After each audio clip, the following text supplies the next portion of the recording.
8/9/2024 திரு சந்திரசேகர் திருமதி மாணவி அவர்களின் தாயார் திருமதி காளியம்மாள் அவர்களின் நினைவு நாளை முன்னிட்டு நமது சிறு முதியோர் மற்றும் ஆதரவற்ற காப்பீட்டிற்கு ஒரு நாள் சிறப்பு வழங்கி மகிழ்ந்துள்ளனர். அவர்களிடம் குடும்பத்தினர் நண்பர்கள் உறவினர்கள்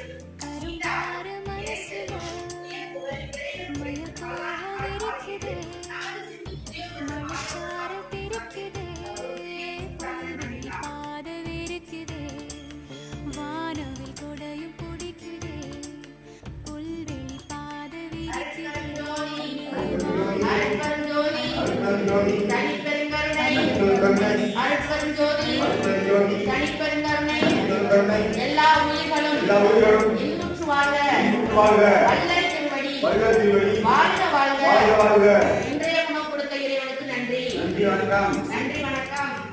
8/9/2024